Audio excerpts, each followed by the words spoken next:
I am Mitch Mitchell, Chair of the San Diego Housing Commission Board of Commissioners, and it is 9:09 on September 12th, 2025, and I'm calling today's regular meeting of the board to begin. I want to apologize for my delay. We are in the midst of the end of session chaos in Sacramento. For those of you who've never experienced it, it is a wonderful, wonderful environment. We are meeting in person this morning with commissioners, staff, and members of the public in attendance. We have a quorum with all members present except for Mr. C. Video of today's meeting is also being streamed live online. The link to watch today's meeting is on the Housing Commission website at www.sdhc.org. To accommodate additional members of the public who may wish to participate in today's meeting, we have set an overflow room down the hall. Live streaming of the video of today's meeting will be shown in the overflow room as well. Speaker slips are available in the overflow room for the members of the public who wish to provide comments to the board today. Our staff will bring you those speaker slips, so they should already be there. At the appropriate time, our staff will also escort speakers from the overflow room here into the boardroom to make sure they can provide their comments in person. Members of the public who are here in the boardroom that wish, or in the overflow room who wish to provide comments to the board will need to use a speaker slip. Please, if you're in the overflow room, submit your speaker slip to any of the staff, the communication staff that are there. To speak in favor of any item on today's agenda, please submit a gold speaker slip. If you're in opposition, please submit a pink speaker slip. And if you wish to address us on any topic that is not on the agenda, please submit a white speaker slip. We will be taking one item on today's agenda out of order, and that is item 102, the workshop about the Housing Commission strategic plan will be heard first. A very important discussion about the plan, and that will be followed by items 100 and 101 in that order. So 102, then 100, then 101. Members of the public will have 3 minutes each to provide their public comments about the agenda item. However, if a large number of people wish to provide non-agenda public comments or speak on a single agenda item, comments will be limited to 1 minute each. Collective testimony by those who support or oppose an item shall be limited to no more than 15 minutes total per side. So when I call your name, please step to the podium, state your name for the record, and begin making your comments. We will now move over to non-agenda public comments, and I have several speaker slips for non-agenda public comments. And we're going to start the morning out, I know, with joyful cheer, because one Joy Senyata will be first up at the mic.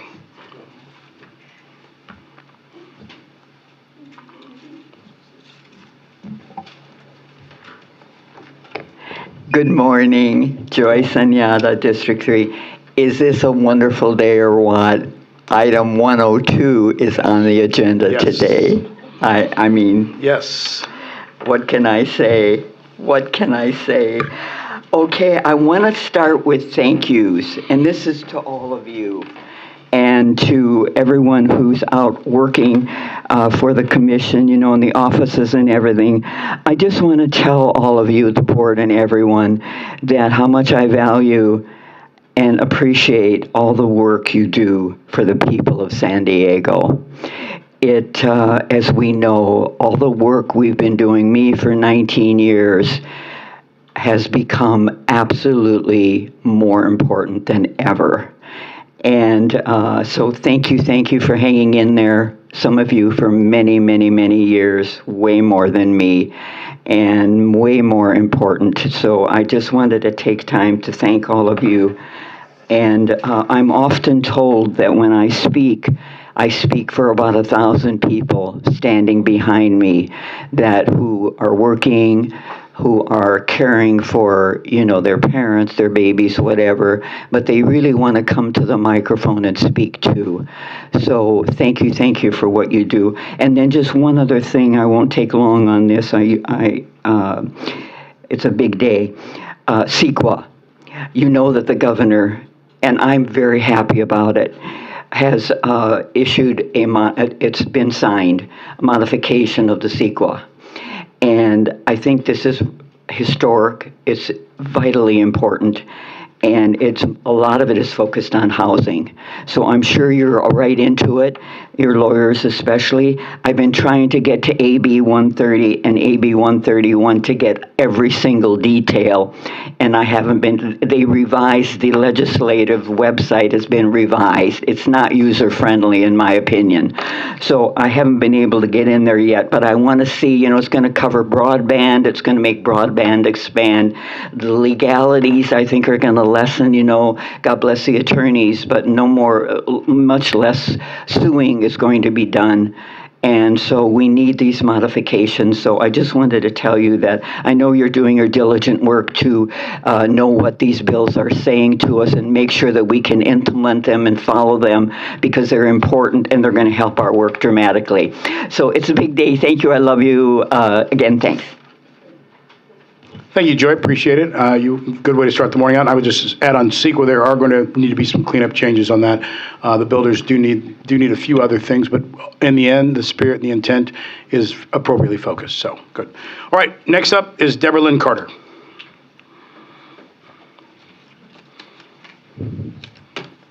Followed by Hayun Bayek.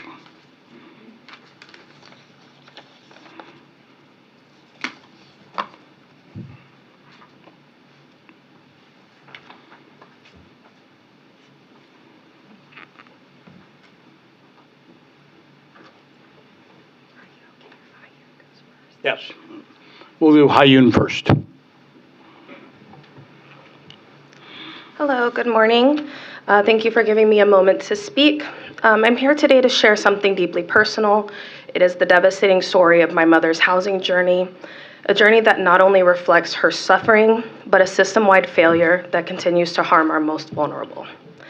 My mother lost her housing over 2 years ago, and since then had been without a stable home until recently, navigating a brutal cycle of homelessness, uncertainty, and bureaucratic neglect. For 2 years, she had to fight not just for shelter, but for dignity. And far too often, she had to fight alone.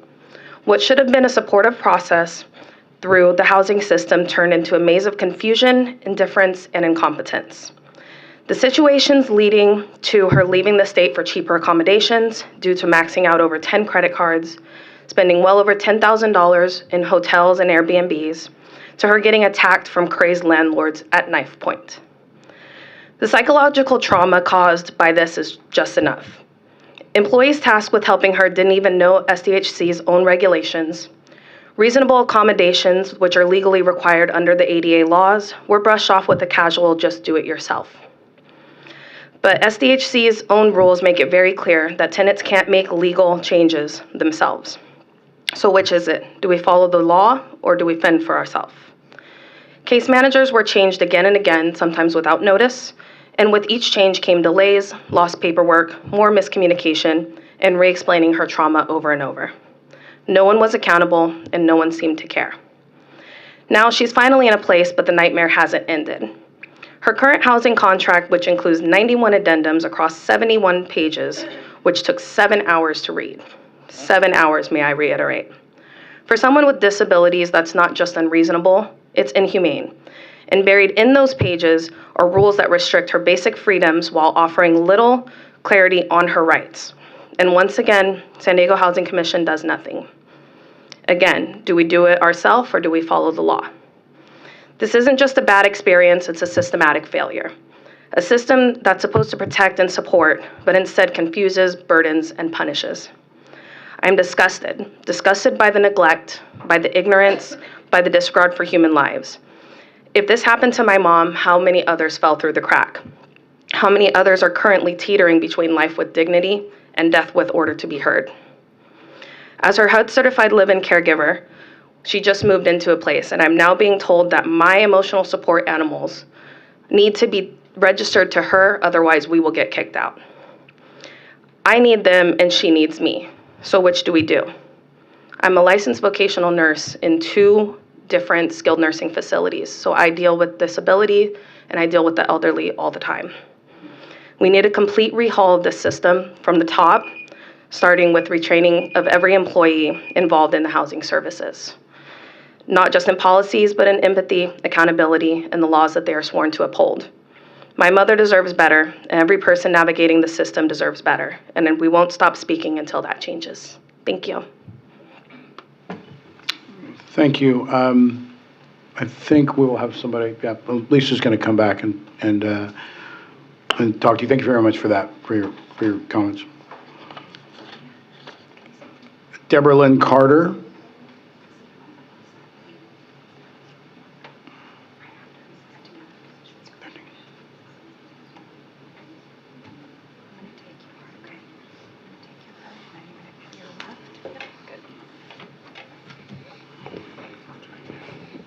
Hi, my name is Deborah Carter. Last saw me, I believe it was June 20th, which was your the last one I was attended. I was moving in July, and you guys didn't have one in August. I wanted to readdress you with an update of what happened to me. Now, I appreciate when I left here the last time, I was shown to Carrie Bell, and by the time I got home, all the paperwork had been done that had been sitting there for 15 days. By Tuesday, all of San Diego Housing Commission's paperwork had been done. I was given a brand new team, Monica, Veronica, and Susie Gallegos, I believe was the third lady, who were amazing, because everything that the first team had told me I couldn't do or was wrong, they all confirmed that I was right the entire time. The woman that just was here is actually my daughter, who had to move in with me because I lost my 2 caregivers through all this mess. Every time I move, the debacle gets so bad that I lose a caregiver. My daughter had to give up her apartment to move in with me until we can find another person who can live with me and be with me. When we moved in on July 15th is actually how long it took. When I moved in, I had notified the San Diego Housing Commission, I had notified the apartment complex that I lived in that my caregiver had an ESA dog. On 10 different emails, I asked them if she needed to register with pet screening. They ignored every response every request that I had and I gave them countdowns of she'll be here in 30 days, she'll be here in 10 days, she'll be here in 5 days, the dog's been here 10 days, the dog's been here 20 days. Here it is a month and a half later, and I'm being threatened with getting kicked out because her dog has been my name, which I could not find anywhere in the HUD regulations that said the ESA had to belong to me. In addition to that, they are not honoring my reasonable accommodations, which I have also sent to the San Diego Housing Commission. They have HUD violations, which have been corrected, but I also sent to the San Diego Housing Commission. In my trip to find a place to live, I have come across many places that do not, they say they understand how Section 8 works, but they really don't. That was the problem that took me 3 months to find a place to live. You guys spend so many millions of dollars building houses when you should be putting that money into public service announcements. You should be educating the public into how to use Section 8. The orientation I got did not tell me I could get kicked out of my house when a landlord abated and have no support for the San Diego Housing Commission and wind up on the street for the first time in my entire life. I have always had a place to live. You guys need to work with the Department of Real Estate to create a class that requires them to take for real estate licenses for property management and real estate agents who are advocating against us with their with their landlords. I ran out of time, so I'm going to leave with that. But you guys need to work with the city, you need to work with public service, and you need to work with the DRE to make sure that these people understand how Section 8 and affordable housing works so that they don't have the same problems that I'm having and no support and nowhere to turn. Okay. Thank you. Thank you, Ms. Carter. I appreciate both the last 2 speakers. There's always ways for us to look at our process. I would say that we are an agency that believes in continual improvement, and so we will take a look at all of these things. Appreciate you coming down. John, you're up next. John Brady.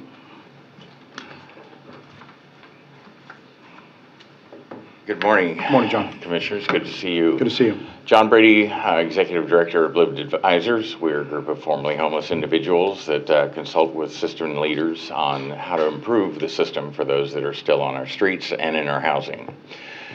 I come in front of you today to ask you to stay the course. Our organization sees the leadership of the San Diego Housing Commission as a bastion of best practices and one that listens. And we feel, given the time that we're in right now, that the challenges of staying the course with what's going on politically and in leadership are going to be very difficult.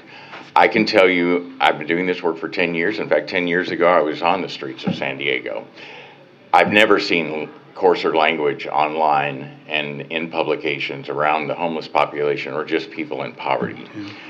At the same time, as a region, we estimate that and countywide, we're spending about $500 million a year just managing homelessness. That's not building housing.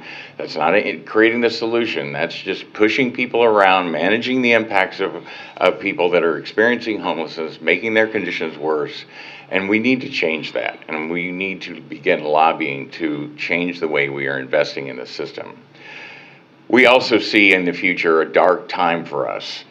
AI, according to our analysis, will impact our employment situation somewhere on the order of 40 to 80,000 employees losing their jobs in mid-level or high-level tech support jobs over the next 36 months. And this is a nationwide trend. You just saw the jobless numbers being revised for last year. We think that these jobless numbers are going to continue to grow, and these are jobs that are not coming back due to AI and its impact. But at the same time, we see AI, it's interesting to hear some of the comments leading into this, as a tool that can be designed and built to augment case management and frontline workers. So if they run into a question about whether or not a pet is allowed in a Section 8 housing unit, or what the process is for client X who has these certain conditions, and they don't know it because they're part of that 30% of the turnover in the frontline staff, they can turn to an internal tool that we can develop that will provide answers and will be led in our vision by what we're calling the Council of the 12, which are 12 of the best, the catchers of the world, the people that people turn to when they have that impossible case, the Lisa Joneses of the world. And those folks will answer the questions that don't have a certain confidence level. We estimate that we could get a pilot of this project up in the next 12 months for under $100,000. We are going to apply for a grant from the county for about half of that this year, and would hope that we could get your support financially and otherwise to do the same. Again, it's going to be a tough time. We're going to have to figure out how to do more with less and make our teams more effective on the street, and we think we can leverage AI to do that. Thank you for your time. Thank you, John. Appreciate your comments. And John, I've obviously watched what you do and admire what you do. I would say that the one thing that hopefully everybody will acknowledge about this organization is we firmly believe that we have to be led by empathy, and AI cannot replicate empathy. And I think that's what people are losing sight of, is that you cannot create great outcomes without having empathy and an eye on empathy. And AI will not be able to see a situation and give the empathy that it is necessary, but that's what this organization plans on doing forever. So thank you very much. Okay, so that is all of the non-agenda public comment speaker slips that I have. And commissioner comments, anyone? All right. I don't see Casey. Oh, she's out.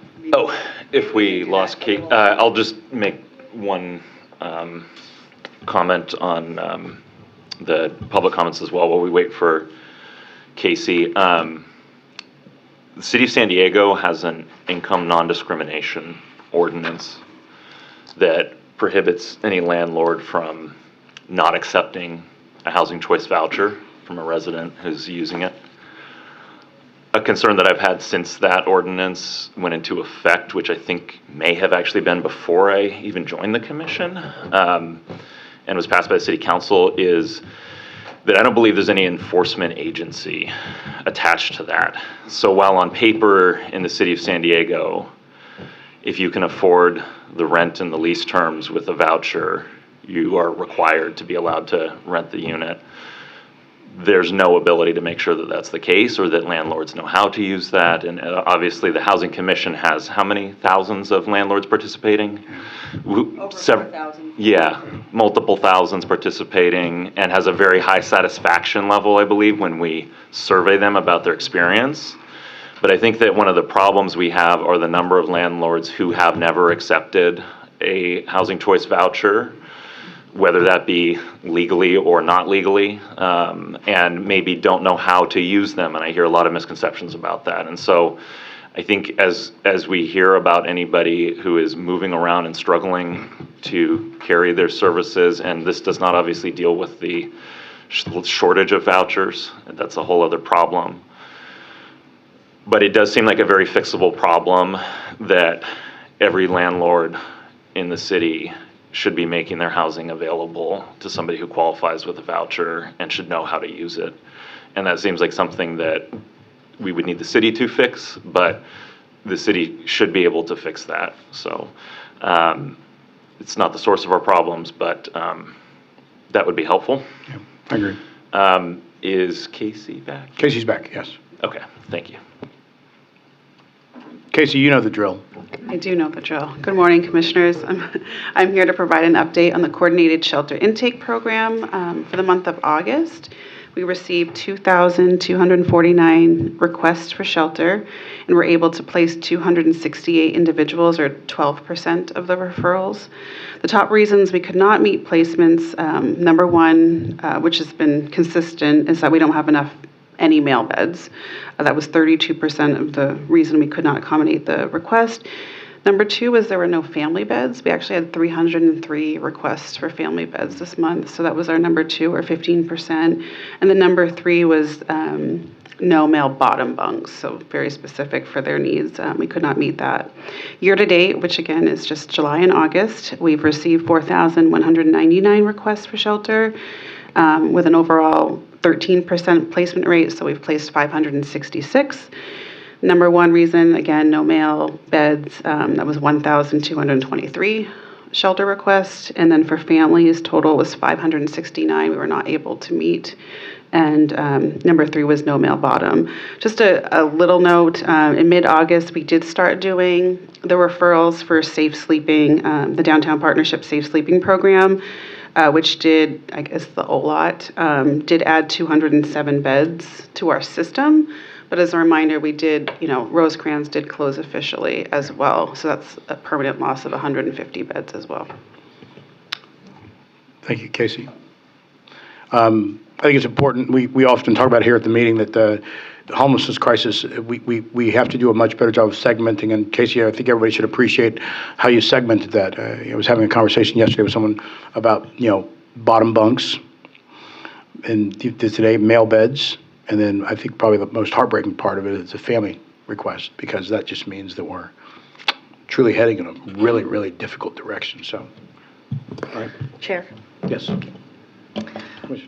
Casey, I don't want to move too fast away from this conversation because it's the reality of our homelessness situation is devastating.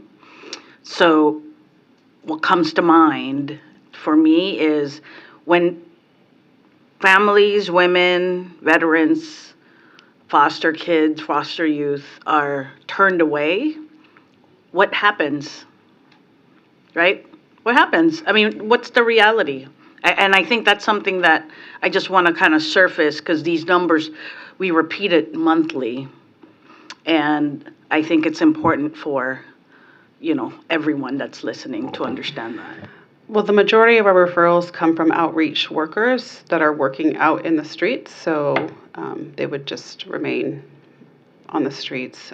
For families, generally, I know the number of street homeless for families is lower, but they likely are in like a safe parking or that kind of a situation. Maybe having enough money to stay in a hotel for a few days at a time, maybe staying at a friend's house, maybe being on the street. I think I want to touch on a couple things. One, Casey, we know we're working on standing up more family beds through Catholic Charities' Rachel's Promise program.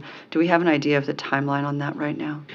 Right now, it's looking like construction will be completed by March if everything goes well. So hopefully we'll be opening up those additional 100 and I think it's 20 beds for women and children by this spring. That's promising. It's Yes. not far away. I also want to raise Spring of that next year. spring of next year. We have something coming online. We have more beds coming on this No, Nothing? that's That's our what's nearest coming one. online Okay. in the spring. But I want to raise something that I know we've talked about before, but is so critical. The reality is, particularly when you think about families and seniors, the best thing and most important thing we can do is strengthen our investment in prevention. That is what will save people. That is the most cost-effective and the most humane and person-centered way to address this crisis. We did lose some beds this year and last year. We also added a lot of beds, so we're not at a significant net loss, and we still have added more beds in this jurisdiction than most other jurisdictions. But shelter beds will not solve our long-term problem. We know that. We know it's housing, but we also know that the most cost-effective and thoughtful way to minimize the impact on our shelter system is to keep people in the homes they're already in. And our housing instability prevention program, the prevention programs that this commission has been running since 2017, demonstrate that again and again. So that is where our business leaders, our city leaders, our philanthropists need to be focusing their investment. Just wanted to end with that.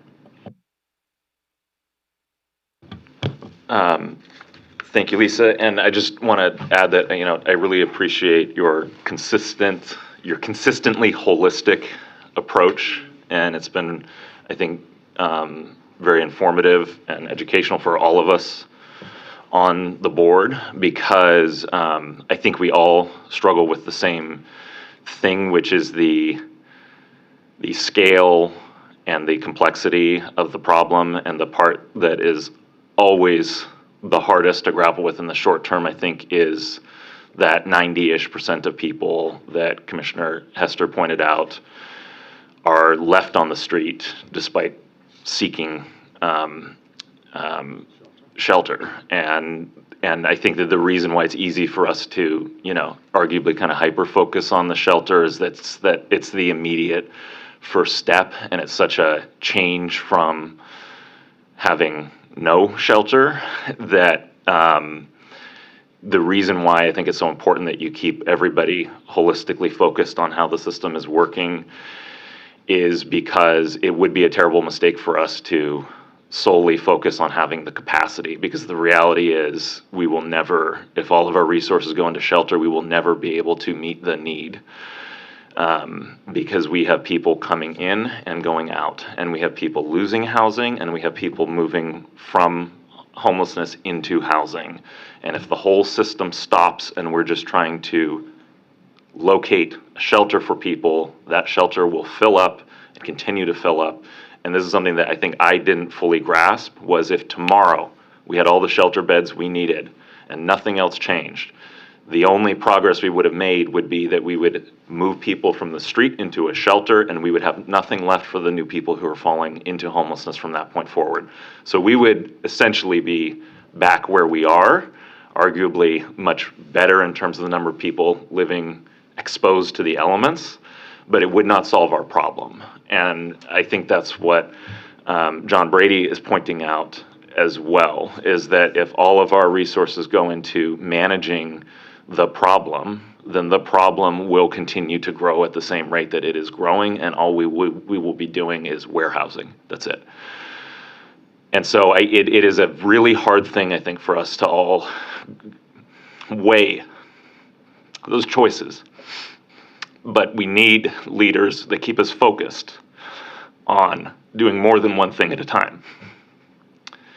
And with that, as I'm filling in for the chair for a moment here, will the CEO, would she like to give her report now? Thank you, Commissioner Klutmer. Yes. Good morning, everybody. Good morning to the commissioners and to our staff and the public out there. We have a few updates to share with you this morning. Just giving the staff a minute to get ready.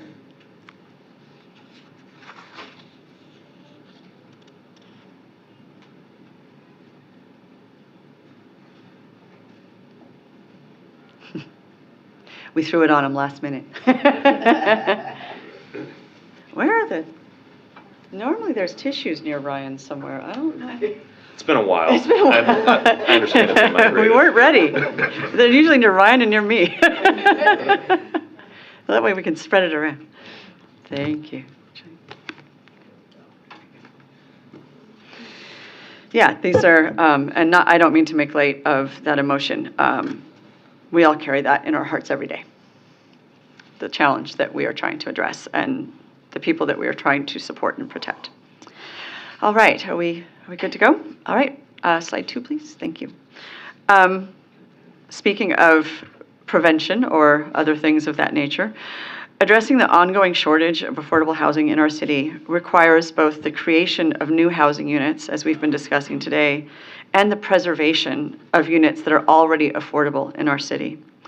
Last week, the next vital step in the City and Housing Commission strategy for affordable housing preservation moved forward, and we're very excited to see this happen.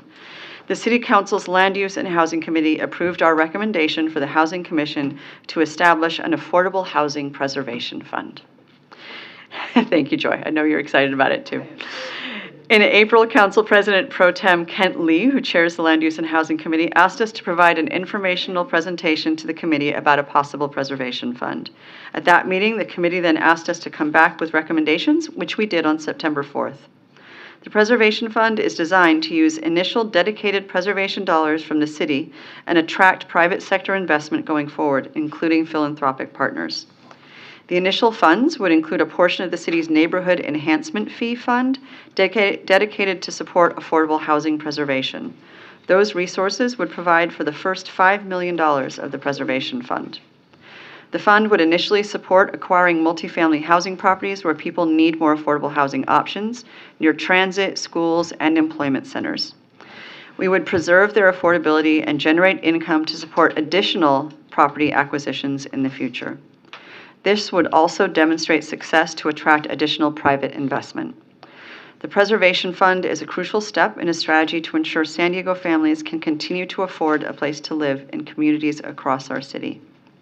We are in the process of determining when this will be presented to the full City Council for the additional actions needed to make this fund a reality, and we will be presenting an item to this board at a future meeting about a necessary amendment to our own budget to enable us to administer the Preservation Fund if it is approved.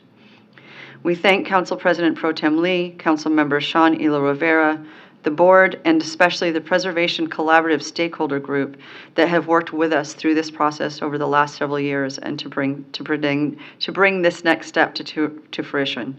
Our staff who have worked on this fund and other preservation measures have been critical in making this possible.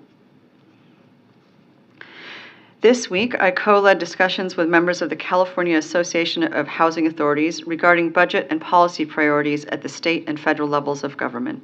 We focused on budget priorities, including the status of the federal budget, the different budget proposals in the House and Senate, and the expiring continuing resolution and possible outcomes of that expiration.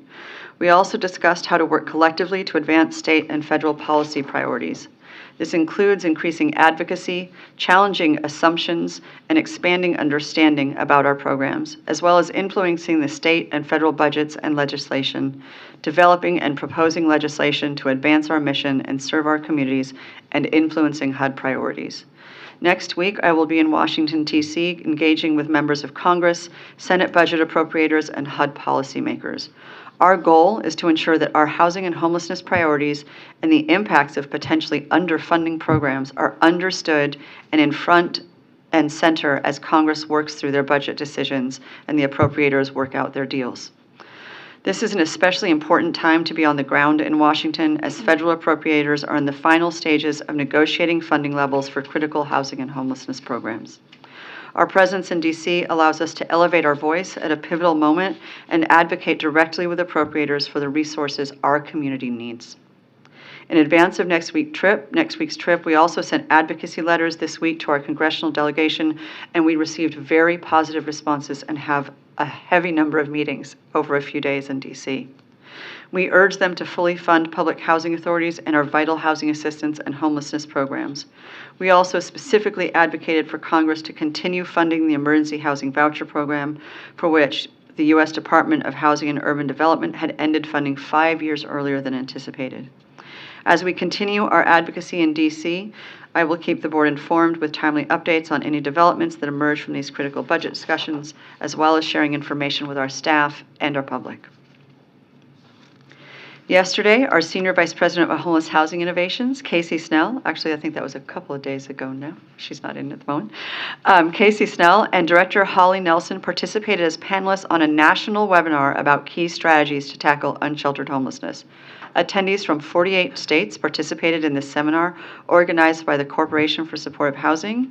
CSH asked us to share about SDHC's innovative, collaborative homelessness initiatives that support the work of outreach and case management, a few of which are shown on this slide. I cannot say enough about the amount of collaboration that occurs in San Diego. It truly awed the webinar participants and demonstrated what is possible when multiple agencies come together, when political will is consistent, and when innovative solutions are supported. Sharing our program highlights truly the expertise we have built out in our jurisdiction and how to best focus limited resources and make data-driven decisions. I'm very proud of the work our team has done, of the work we've done collectively in our city, and of the efforts that were recognized yesterday. It's a pleasure to be able to share what we're doing with others and help people build out their own programs. Finally, in August, we produced our concluding report about the flood recovery program for displaced residents. Over the course of the program, we dispersed close to $5.5 million in financial assistance payments to assist 428 families displaced by the January 2024 floods. We also collaborated with the Harvey Family Foundation to restore owner-occupied and renter-occupied homes for families to return to. Some housing restoration work is still occurring through our contract with the Harvey Family Foundation, and that will wrap up soon. And through September of last year, we also assisted families to search for housing, including providing more than 2,100 leads on rental housing units. All this was in addition to our immediate crisis response, where we housed many families who had been displaced in short-term emergency hotels, making sure that they were safe and secure as the county got their program up and running. Our report includes stories of 2 of the households we assisted through the flood recovery program, as well as a variety of data about the assistance we provided and who we were able to help. The report is available in the Significant Documents section of the Media Center on our website at www.sdhc.org. It feels like a long time since January 2024. I can assure you that it is not for the people that we have tried to support and who suffered so significantly during that horrible incident. While this program has ended, we want to recognize the strength, resiliency, and fortitude of the individuals, families, and the community members we worked with as we engaged with them and the impact this catastrophic event has had on their lives. We know the recovery process is still ongoing for many families. We have worked hard to ease that process where possible and have a positive impact for these families as they rebuild their lives. We are grateful for the support of this board and what you have provided throughout this process and for the funding the city and county allocated to make this program possible. We also want to acknowledge our staff for their exceptional work to provide the assistance these families needed, in addition to all of their normal day-to-day work that they do. That concludes my presentation. Thank you, Vice Chair. Thank you, Lisa. Next is the approval of the minutes of the July 18th, 2025 regular meeting of the board. Do we have any speaker slips? No. No speaker slips have been submitted regarding the minutes. Do any commissioners have any changes to the minutes, or do we have a motion? Motion. We have a motion by Commissioner Jackson and a second by Commissioner Hubbard to approve the minutes of the July 18th board meeting. All those in favor say aye. Aye. All those opposed say nay. The motion carries unanimously. I have exhausted the end of the chair's notes here. One moment.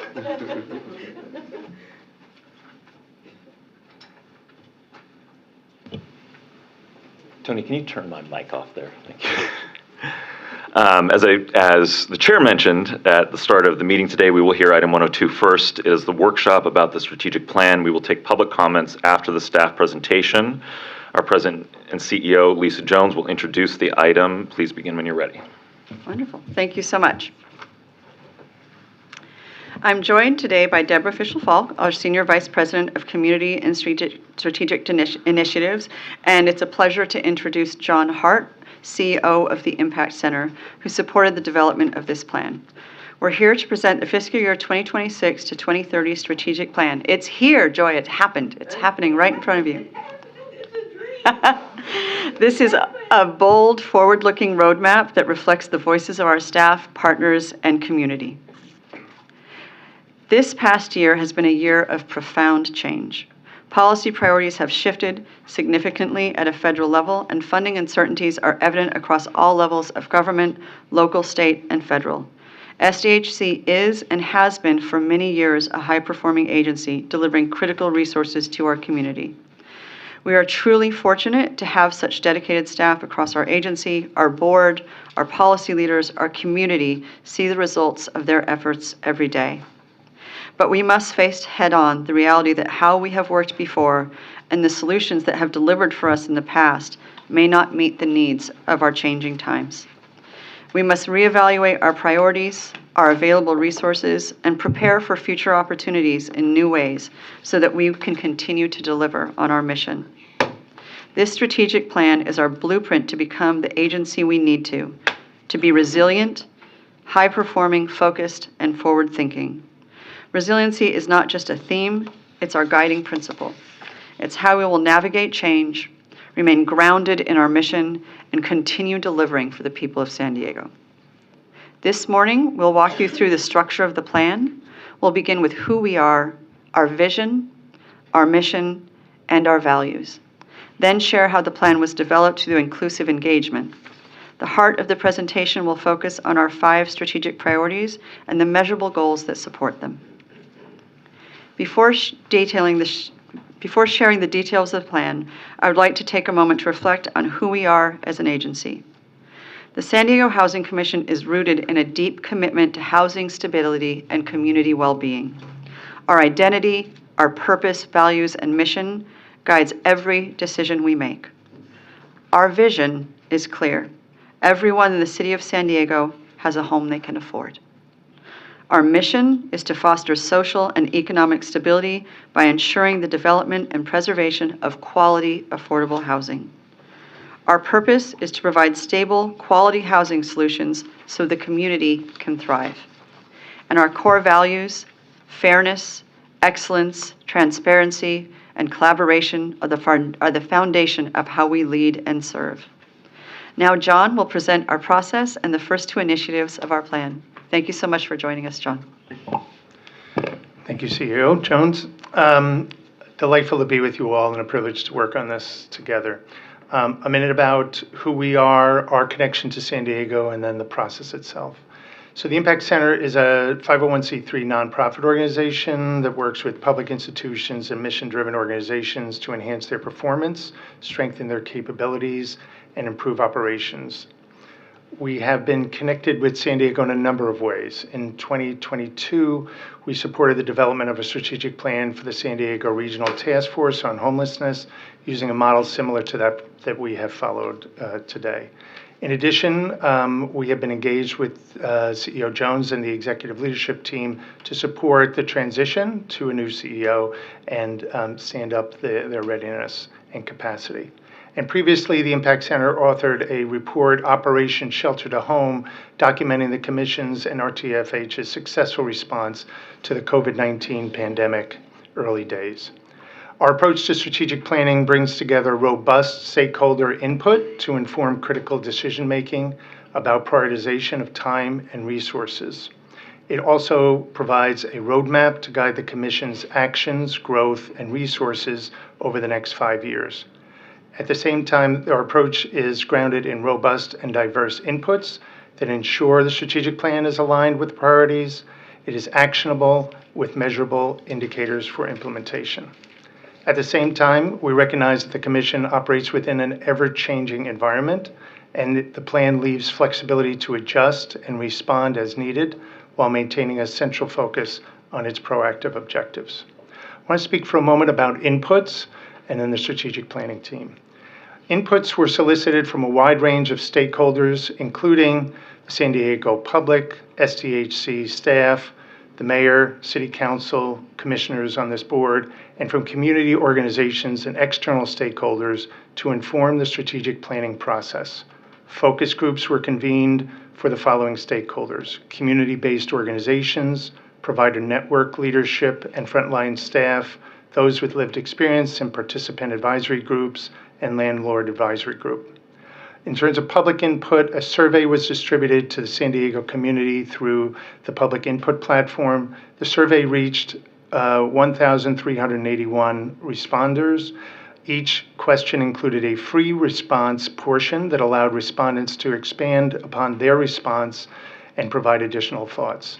The report itself captures what was heard through the input process, with further analysis from the SDH team, particularly the planning team, that provided essential insights and helped craft a knowledgeable and relevant plan that was responsive to their needs and proposed solution.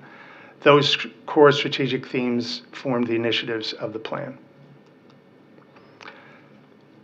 So we have what follows a list of strategic initiatives that this resulted in. So first, to reimagine the agency itself, to reassess the needs and the opportunities and strategic priorities for the organization annually, to create and preserve housing, to embody person-centered operations, and finally, to address and prevent homelessness. I'll be addressing the first two strategic priorities before handing it over to Deborah. So these, this next one is in many ways, this one is the central pillar of the plan. It's grounded in the profound changes happening across the landscape currently and how SDHC will navigate the future. In terms of reimagining the agency in a period of profound change, the organization will thoughtfully reimagine its role, priorities, and methods while remaining grounded in its mission and guided by its core values. Reimagining plays out across these 5 initiatives. The common themes across standardization and centralization of processes, decision-making to strengthen all parts of the agency moving in the same direction, reducing inefficiencies and redundancies, and providing a line of sight needed to make informed and sometimes difficult decisions. The measuring success will be really driven around 1.1, around cost containment, to provide a clear line of sight program by program into mandates versus discretionary actions, funding and funding stability, and what each needs to be viable. To inform recommendations, again, for difficult choices around programs that continue and those that are reduced or eliminated. And finally, equipping divisions to approach cost containment through template action plans, standardizing the approach taken across the agency. This initiative really speaks to the importance about the thought leadership that CEO Lisa Jones spoke to earlier that happens at the regional, the state, and the national level. We heard ample feedback about the expertise within and from those who deal with SDHC and the opportunity to showcase that knowledge to benefit both the field and the agency and the community here in San Diego. This broadly defines what is sometimes called thought leadership, to recognize the many opportunities for prominence and influence, including conferences, press, partnerships, and advocacy, and provides a framework for approaching them as a dedicated lane of work with corresponding metrics beyond episodic opportunities. This is an asset that should be optimized. Finally, the initiative and priority around reassessing annually. This recognizes that we operate in a unique, volatile environment. It's important to build in a process for annual reassessment to make sure that the plan continues to make sense to serve the agency, given that foundations and givens have been shifting. We think that the plan is built for flexibility and success to meet this moment. This initiative gives space to adjust along the way as things change, and is also a vital part of this plan's longevity over a 5-year period to ensure that it doesn't become stale. And finally, implementation around this annual process. The strategic planning team was critical to the development of this plan, and through its wealth of knowledge, we would recommend leveraging that group for annual reviews.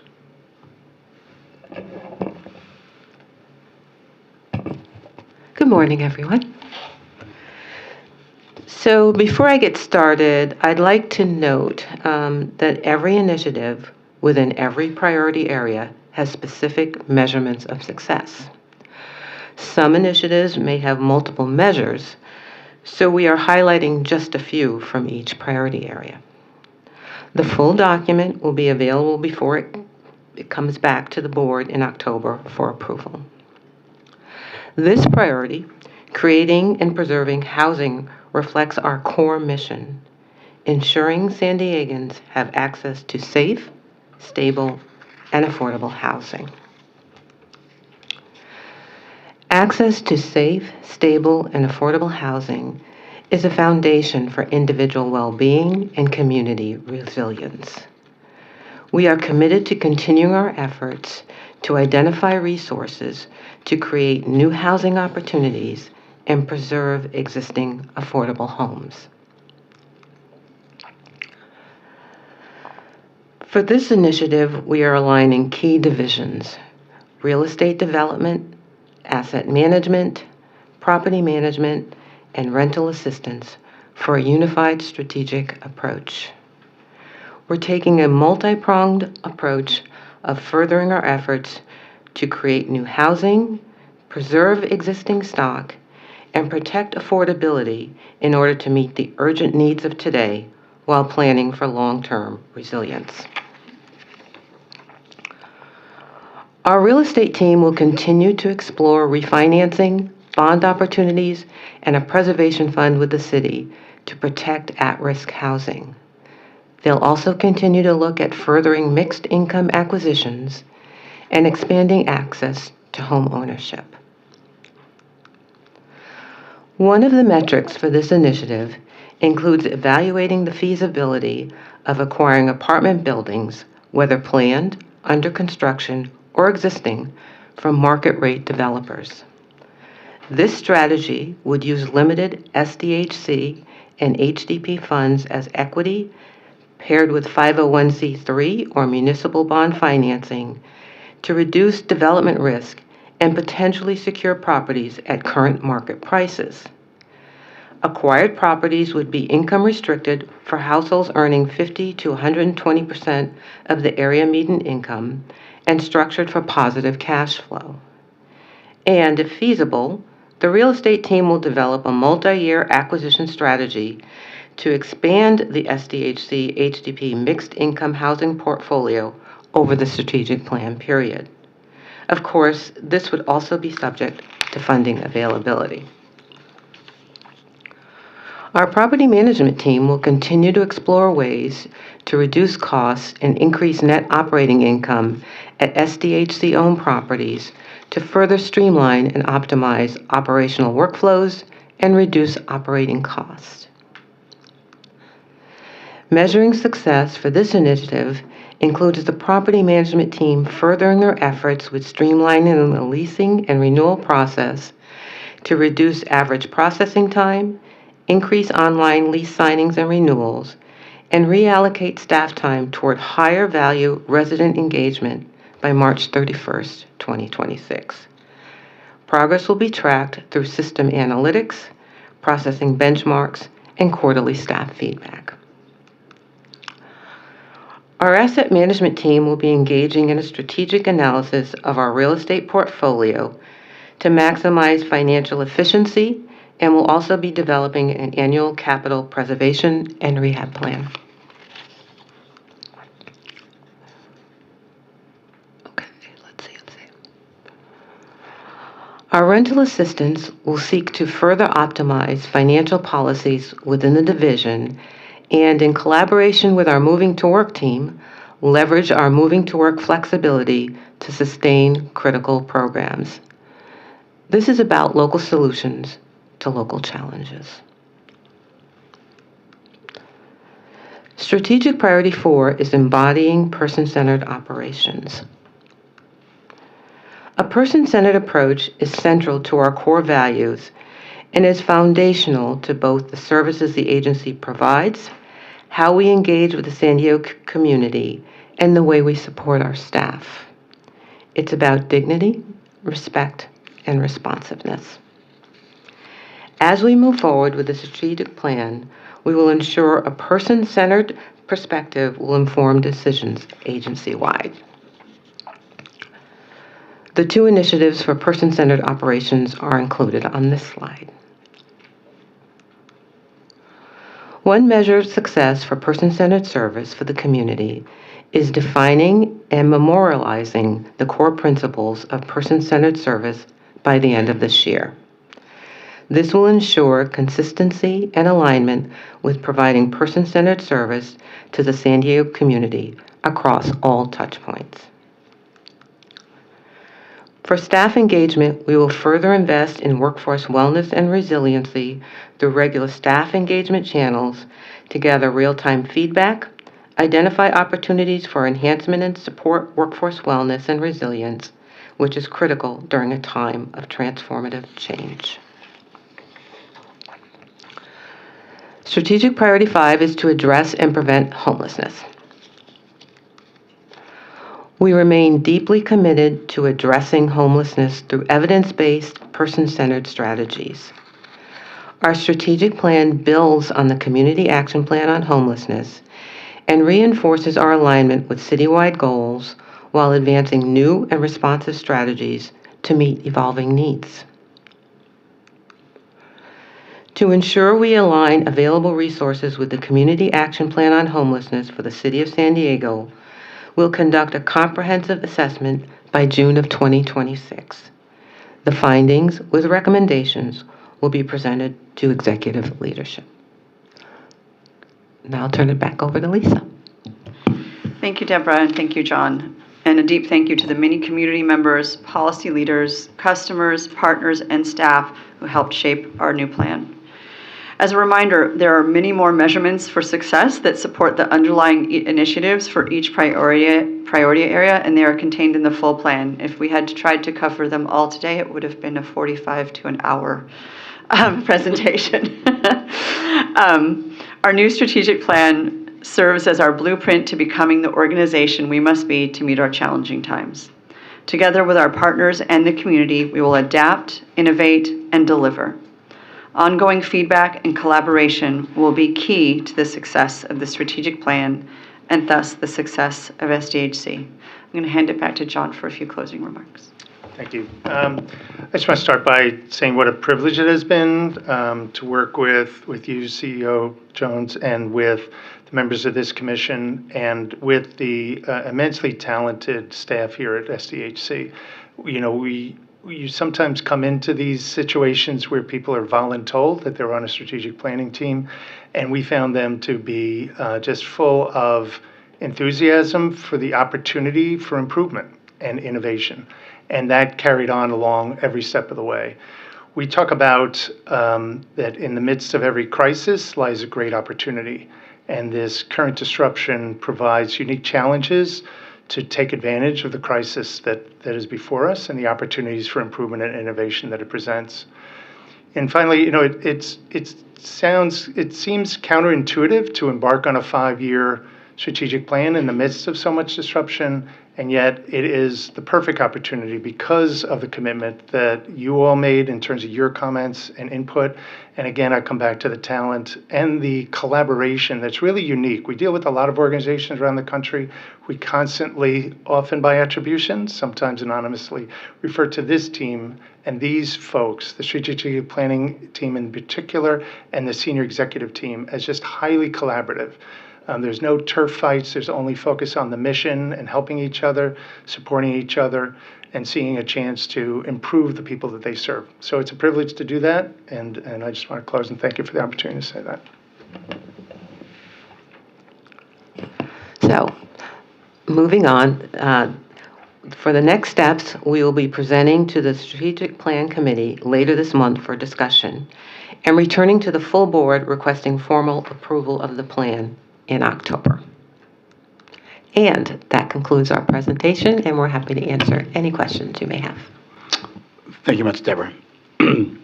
So we are now moving on to public comments, and we have a couple of speaker slips that have been submitted on this item. Number first up is Joyce Nyata, followed second by John Brady.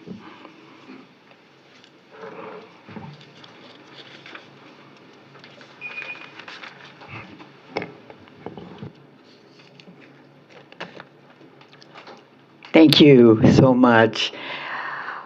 Oh gosh, I'm having trouble controlling myself. I'm so excited. Thank you. Hey, Impact Center, Deborah, everybody, fabulous. I read it all last night, the PowerPoint. It's fabulous. It's cut in print, but I do have some tweaks. So you did hit a home run, and CEO President Lisa Jones, resilience as our guiding principle. Wow. And that paragraph, that opening paragraph, that statement, that gets 5 stars. It's just absolutely stunning. Every single word is just absolute perfection. Thank you. So let's see. Here's what I'd like to say on little odds and ends.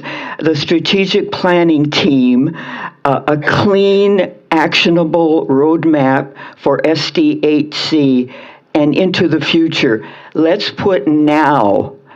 Let's say SDHC now and into the future, please. Reimagine the agency in a period of profound change.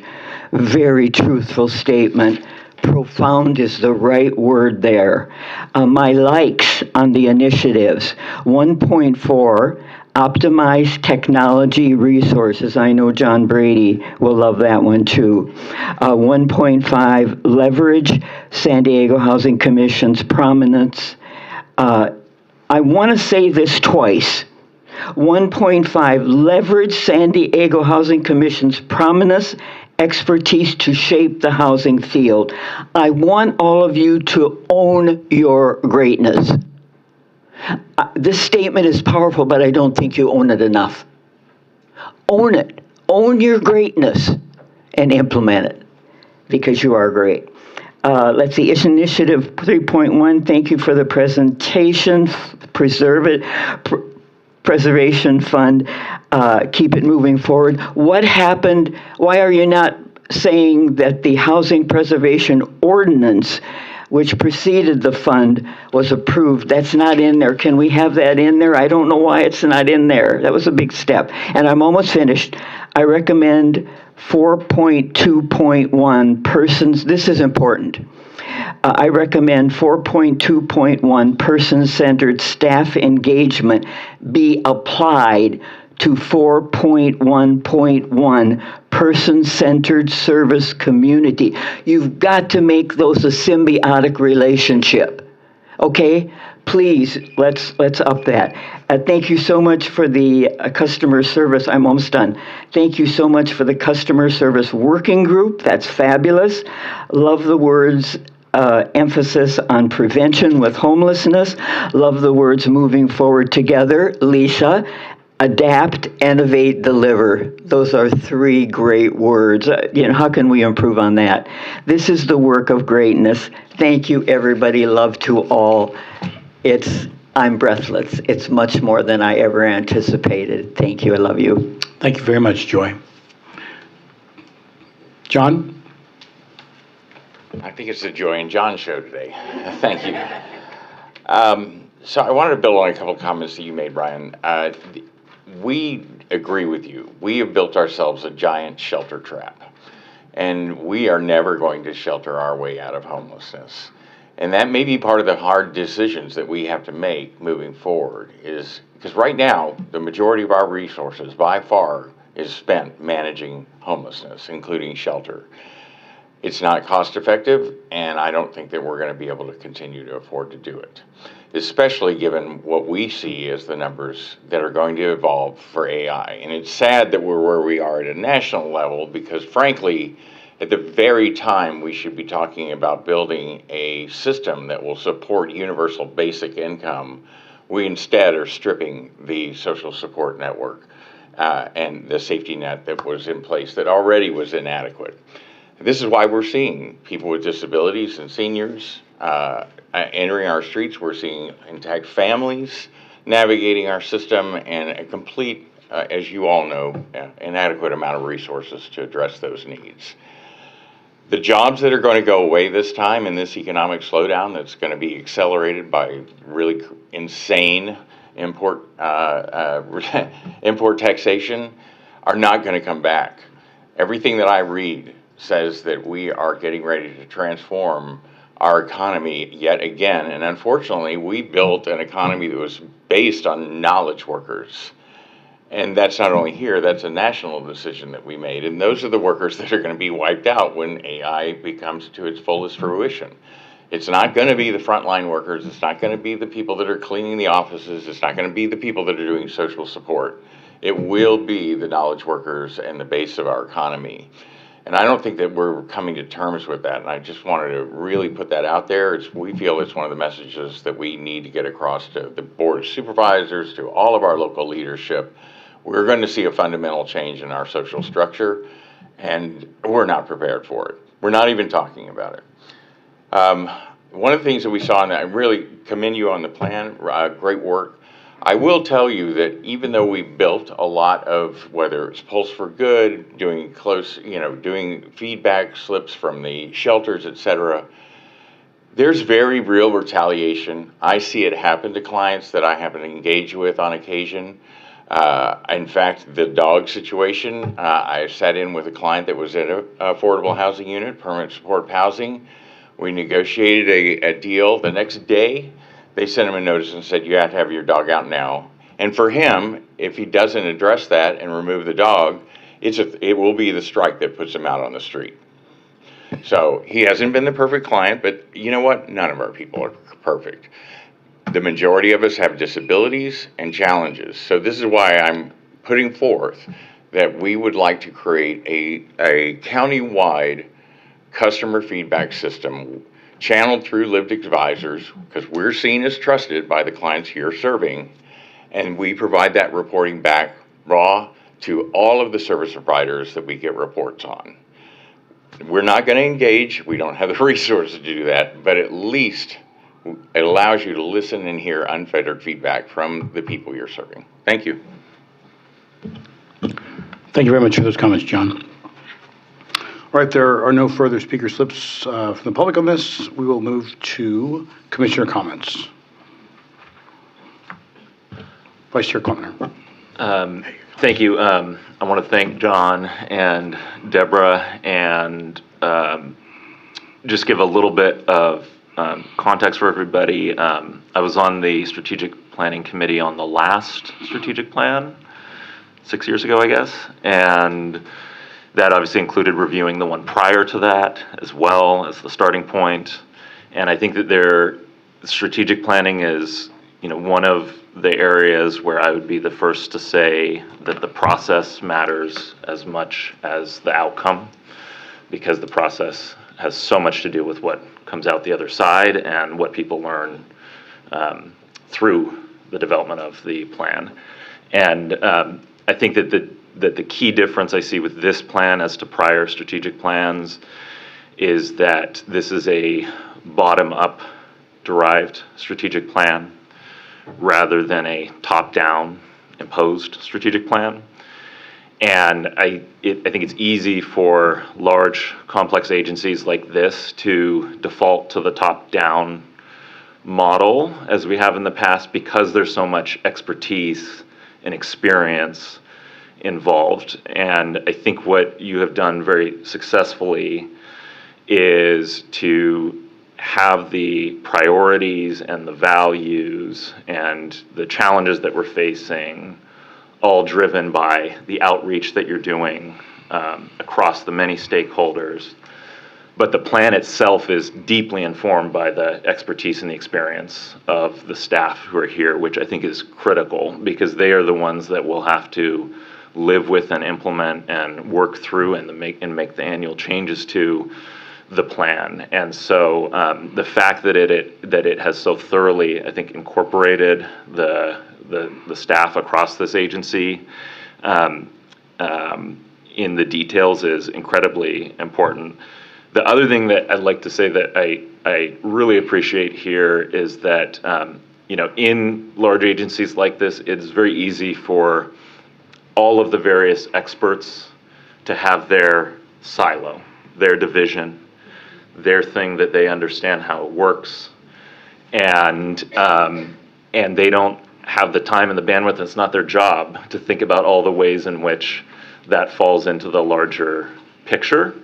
And I think what this process has done very well is got everybody talking to each other, not just about their day-to-day 9 to 5 experience and what they'd like changed on that front, but about how the pieces of this whole agency fit together, and the value and the expertise that can flow from one silo to another as we're dealing with the larger picture. And I think some of the practical ways that is showing up here is I really like that we are thinking expansively, we're thinking innovatively, we're thinking about big things. That there were a number of things in there that said, dependent upon funding. I would rather that we have that we be prepared for what we would do with the resources, and then we can have a clear picture of what the resources we need are and ways that we might gather those resources in the coming years. And so I like that we are talking about different ways of acquiring property, that we're focusing on ways that we can streamline. And I want to make a couple points here because this is a bottom-up plan. The streamlining, the efficiencies, the cash flow comments, none of those I think should be interpreted as we're switching over to like a for-profit model. It's not happening. What is happening, I think, is what we were talking about at the beginning of this meeting, which is that we have to think big and holistically, because the problems that we're facing have grown to be big, holistic problems. And so when we are talking about finding efficiencies in our property management systems and making sure that properties we own are cash flow positive, that is for the purpose of having resources that we can then plow into the things that are under-resourced, which we have a long list of. So I just want to make that clarification, because I do think a lot of this gets very specific on the management front, which is exactly what we need it to do. And nobody should think that that means that we lose sight of any of the values. And that is what the purpose, I think, of a strategic plan is to make sure that we don't get lost on either end. We have a tightrope to walk. We cannot be expending resources inefficiently or in ways that we can't be paying more for insurance than we need to be paying. We can't have property management that's costing more than it should. We can't have repairs that we didn't plan for, because all of those things pull money out of critical frontline endeavors of this agency that people are counting on. And so I want to thank Deborah and John again, and Lisa, but I also want to thank everybody who participated, everybody at the staff level who made diligent, good faith efforts to contribute something substantial to this plan, which is nothing against the prior plans, but that is something that I'm seeing for the first time. And I'll also say, I think that on the last strategic plan, it was the first time we had hired an outside firm to assist us with it. The prior one had been internally done.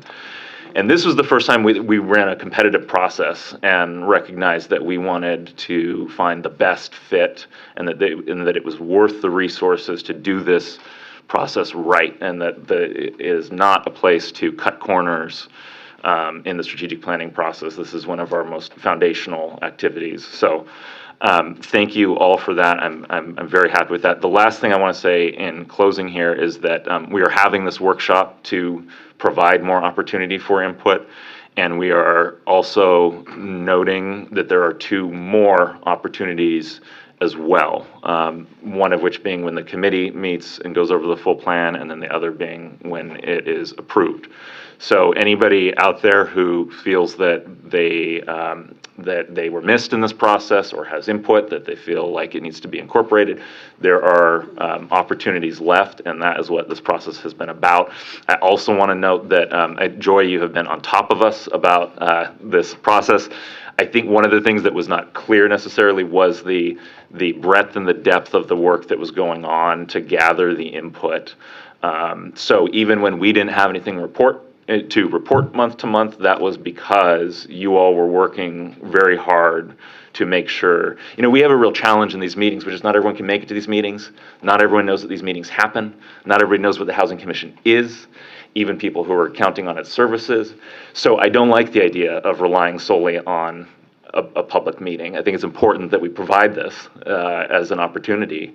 But I think that the more important part was all the work that went into this before this meeting to make sure that we did hear from people who are not necessarily heard from, and that we did it in a way where they felt comfortable providing honest feedback.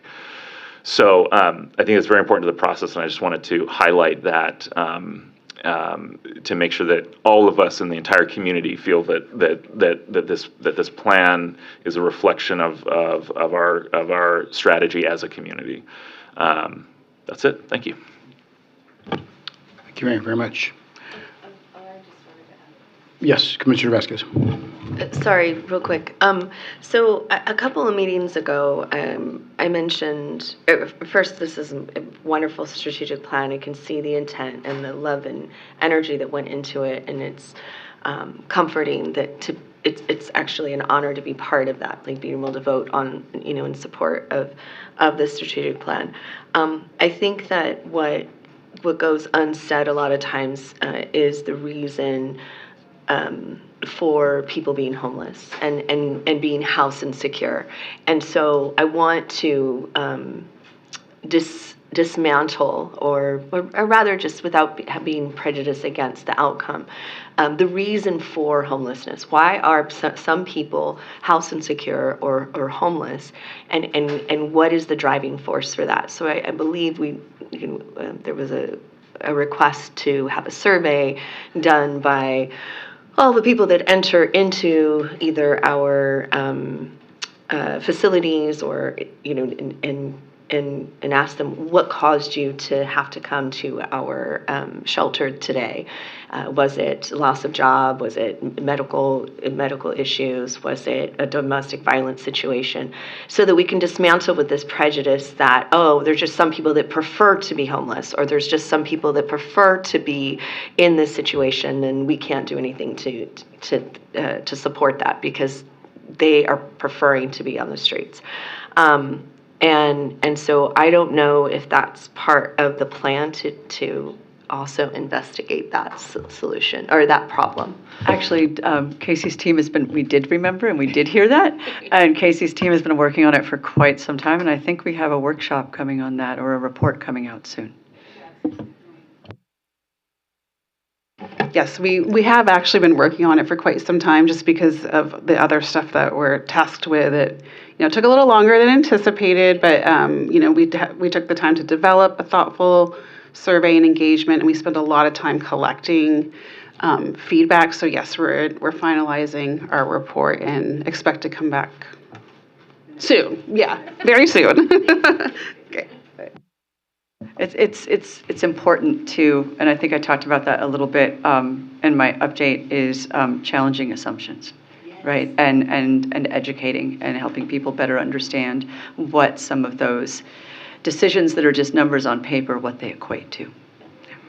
Yeah, I think, Commissioner Vasquez, I remember this a couple years ago, and Vice Chair Clinton and we remember, we were saying that we wanted to learn more about the homelessness crisis, even from the basic, when people show up at the navigation center and say, my rent went up $100 or it went up $200, because that was information that would guide us more in, we need a prevention fund, because if we can negotiate with the landlord, instead of $200, we're going to pay you the $150, and it's guaranteed.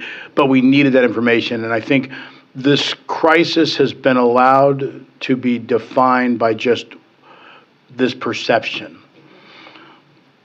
Homelessness and the anger that Ryan sees this in polling, I see this in polling, it is driven in part because we have not, as a chorus, meaning the city, the counties, the commission, we have not driven the right narrative with the numbers.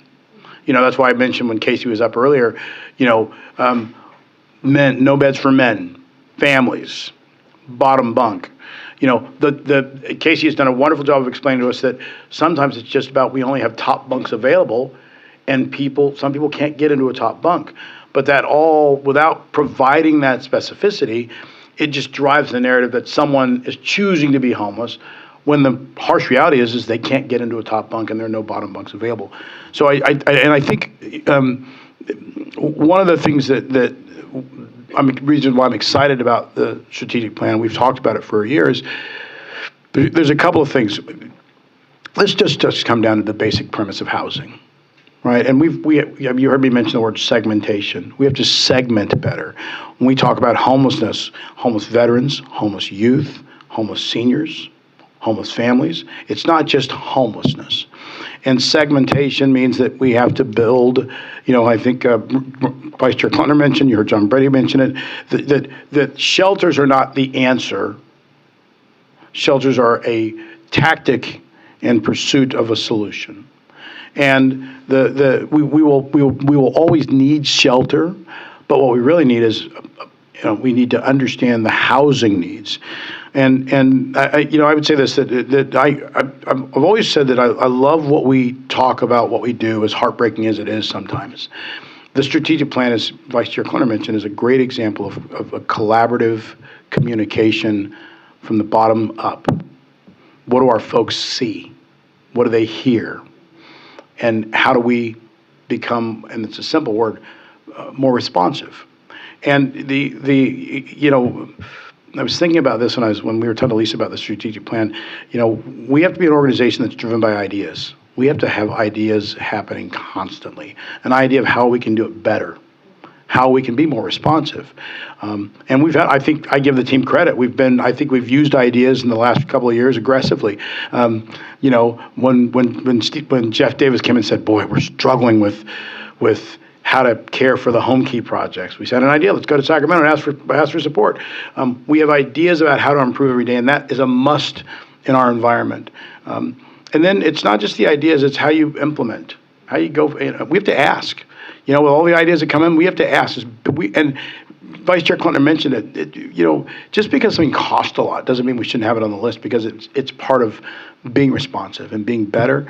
But you have to ask, and you have to say, "Look, I have a big idea," and the improvement element is important, because I think this is really, really vital. I remember when the housing crisis was being discussed under the previous CEO, and we had to make the switch transition. We weren't going to just be a housing organization. We were going to be focused on homelessness aggressively, and that is today what has driven the last 5 years in particular. But the annual improvement is the focus on improving has never stopped. And Lisa and I talk about this all the time. How do we get better? It's not enough that we have the sign that says San Diego Housing Commission, and we've been recognized in a few articles for how we handle vouchers. There's always room to get better and modernize. Vice Chair Klumner and I were talking about the pet policy and fish. And I remember we were having this conversation about fish, and I'm like, how did we not catch fish 20 years ago? Sorry, Kaylee, you can't move in those fish are pet. They're going to be kind of noisy, right? And but I think that something as simple as that, the modernization of our policies and our procedures, again, in an effort to be more responsive, and it does come down to the simple thing. You heard about the outreach teams, the people that are out and about every day. They have a tough job. Vice Chair Clinton and I often, when I tell people all the time, it was hard to sit next to them because you hear these stories. And I realized I would just be a mess as a part of the outreach team every day. I'd come in and Lisa would be like, "What's wrong?" I was out there today. It was heartbreaking. And, but I think what the beauty of this is that the organization is really, really good, and the team, and I take my hat off to them every day, because we're learning, because we're listening. Sometimes the comments we get during public comments aren't always easy to hear. But we're listening because we want to learn from it and get better. And that's a key every single day. What are we learning? By listening to the people who need us. When they come into the navigation center and they say, "This is what the problem is, and I'm going to be evicted, and I need help." And so I just would say that I'm excited about this. I think the words on paper are great. They're inspirational, but the actions that come about from the strategic plan and how we continue to get better are what's really going to matter to this my fellow commissioners, and what's going to matter and make us all feel really, really good about what we're doing as a commission, the entire team, the entire staff. And, I think sometimes what's really hard is, and I use this word together, we are in this together. And I sometimes marvel at the squabbles, and Lisa knows about something. We're arguing with the city about something, we're arguing about the county about something. In the end, every day, we have to get up with this focus that we're in this together, and we have to make this happen. And there's no excuse for falling back or for standing still. This is one big community collaborative, because in this community, people need us, and there's no single victor. This is about we, the Housing Commission, and how we want to lead, and how we want to help, and how we want to collaborate, and how we want to communicate. And so I'm excited about the plan. There's a lot that has to take place, but I commend everybody for all the input that has brought us to where we are today, and just continue to be focused and firm on we have to succeed. So, all right. So I've been listening, obviously, to conversations we had about a conversation we had maybe a year and a half ago, right, about how important it is to understand what people's needs are, right? And with Commissioner Klumpner talking about this idea of like ground up and really embedding it in input, right, and inclusiveness, including people's voices, including people's ideas, including what folks on the ground are seeing, whether they're experiencing services or challenges, or whether they're our staff delivering them. And then what you've shared today, Mitch, too, about how we lead, right? And we can't lead if we don't listen. That's the simple truth. And I don't mean me lead or you lead. I mean an agency. We cannot lead if we don't listen. And so that's really what we are trying to do every day, more and more. And you're right, sometimes it is hard to hear some things that come forward. But when someone takes the time to show up and express concern and come forward, we have to be grateful. Even if it turns out maybe we weren't the one delivering the housing, right? It was someone else. But we're the ones they're coming to because they trust that they're going to be heard, right? So creating that space, even if it's something we can't fix directly, but we can help get them to the right place. Or if it's something where we go, yep, okay, something needs to adjust here with something we're doing. We can't be who we need to be. We can't evolve. So when I think about improving, what I really hear, the way I see it, is evolving. Because I know everybody is focused on doing the best work. But times change, needs change, and we evolve. And I really see this as our blueprint to becoming who we need to be, to walking into and owning that space now, because our times need something different from us. And I appreciate your comments today, John, and your time coming down here, and you too, Joy. I know this has been important to you. This is really about how we foster our own development and how we continue to show up the way we need to, and not just how we as staff show up, but how we as an agency show up for our team. Because if you're not supported, this is hard work. Nobody's going to argue that this is easy. This is hard work. It takes a lot out of us. You talk about outreach and, like how you'd be every day. I think about the housing assistants that are getting the phone calls every day, the homeless housing specialists that are working out in the field in our homeless innovations team, the property managers that are engaging with clients, right? We hear hard things, we see hard things. So that means that, when we talked about person-centered operations, that was as much about community and how we engage with community as it is how we engage with our staff. So I guess, other than resiliency, I think the overall theme is listening. Okay. One more thing, because you brought it up. I just canceled my later meeting this morning so I attempted to do outreach once. My neighbors were very worked up because there was a man living in a car and they started fretting and worrying about safety, what his situation was. Does he have a child? He didn't have a child, but I went and I talked to him. This is the closest I've been to an outreach worker, to see what was going on, see what he needed. And he had a full-time job as a security guard in Rancho Santa Fe, where his job was to keep unhoused people off the property. And he had grown up in the neighborhood and lost his home when his grandmother, who owned the home, died and the family sold it. and he was sleeping in his car next to the house that he'd grown up in. And to your point, he ended up consoling me and telling me that everything he was going to be okay, and I felt awful because I'm standing there saying, I'm not the one who needs support right now, and I have somehow accidentally turned this around to where this guy's taking time to make me feel better about my neighbors and his situation, which is not the way it's supposed to go. And so I just have immense respect for all of you, but I also bring that up because, to Commissioner Vasquez's point, when I went back to my neighborhoods, to my neighbors who were about to go grab the pitchforks, to be honest, like they were being awful, and I explained the situation, and everybody changed their tune. Exactly. They were imagining what the cause was, what the effect was, how it should be handled, and they were completely wrong. And they acknowledged that they were wrong. And that is what it means, I think, to listen from the bottom up and to understand I am not equipped to be an outreach worker. Trust me, I made that decision. I am equipped to help communicate what people like John and others relay to us and what we do with that, with the policies. So thank you. I appreciate that, Vice Chair Clemner. Again, I made that realization a long time ago, and you and I share this, that we are moved by these stories. But it's and John, thanks for coming. I remember the late Peter Seidler, who would go out for his walks to talk to people who are unsheltered, and I would say to him, I could never do that. I just, Peter could do that, and I'm like, I would be.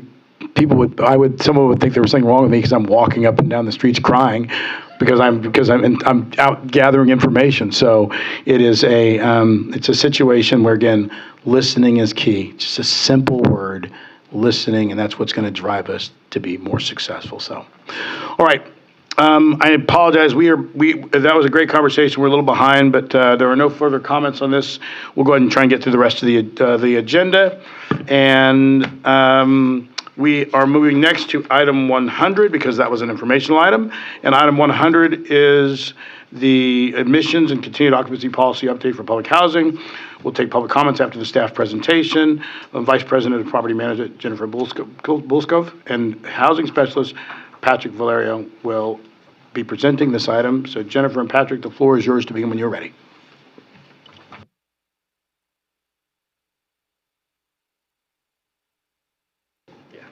There we go. Good morning. The Housing Commission manages 189 federal public housing units in the city of San Diego. The U.S. Department of Housing and Urban Development requires that all public housing authorities, including the Housing Commission, to adopt a written administrative plan known as the Admissions and Continued Occupancy Policy, or ACOP. The plan must state the policies that a local public housing authority has the discretion to set. We periodically update our ACOP to incorporate moving to work initiatives adopted for other SDHC programs, legally required updates, and clarifications of the wording of the ACOP. We are required to hold a public hearing about the ACOP and proposed changes. On June 26th, we posted a notice of public hearing and a 14-day public comment period.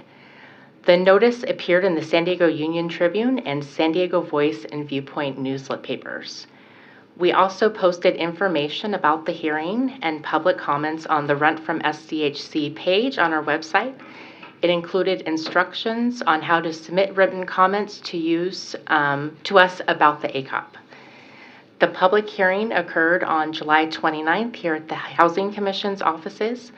No one from the public attended, and we did not receive any written comments. Today, we are proposing updates in two sections on the ACOP.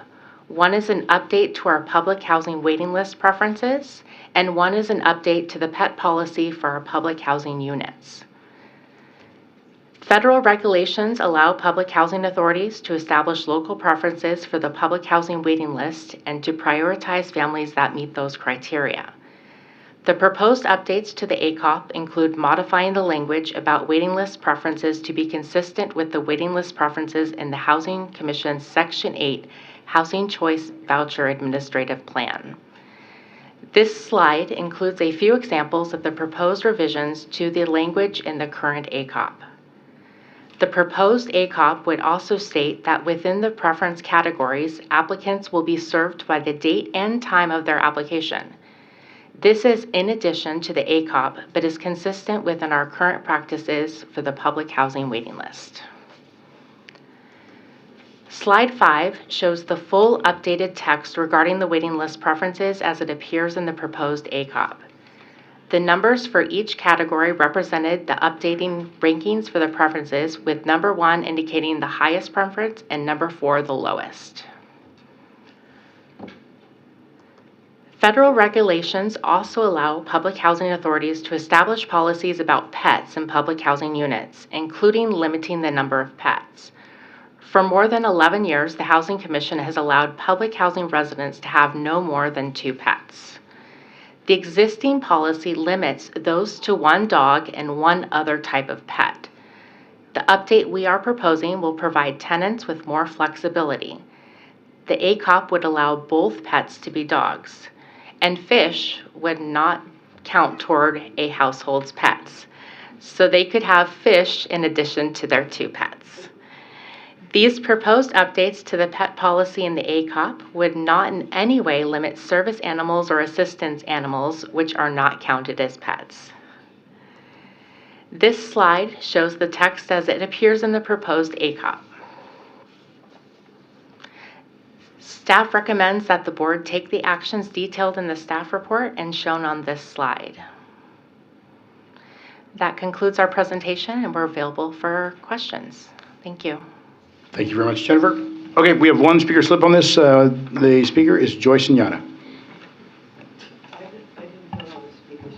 Oh, I'm sorry, you were on 101. My apologize, Joy. I apologize. I saw your name. You had that look on your face like you wanted to say, okay, so I'm like, all right. Actually, I did write up my comments last night. Okay. You really were aligned. Okay, okay, good. All right, perfect. All right. I said no. Okay, thank you. All right. All right, so we don't have any speaker slips on this item. Then we'll go to commissioner comments. Any comments? Thank you. Let's put this in the theme of the day of, updating and changing with the times and making sure that we're reviewing.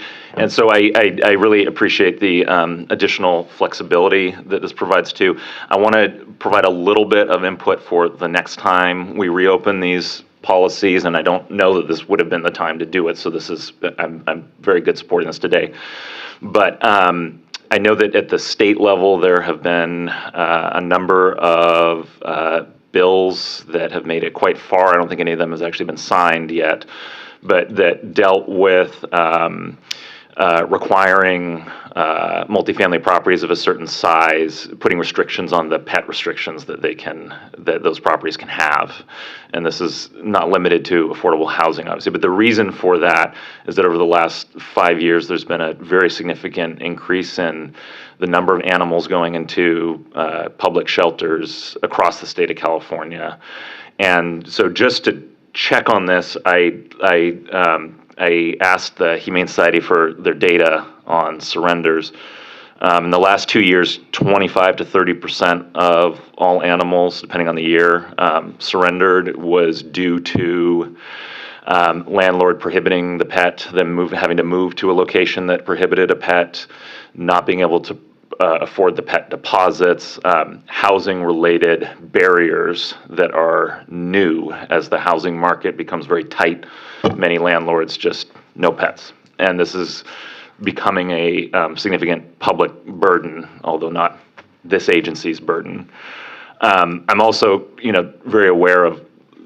I've talked to many of our residents about, what their animals mean to them and the stability they can provide. So my suggestion would be that we take a look at the weight limits the next time that this comes open. And I realize that a lot of those weight limits, the idea is to control some of the costs on the property management side.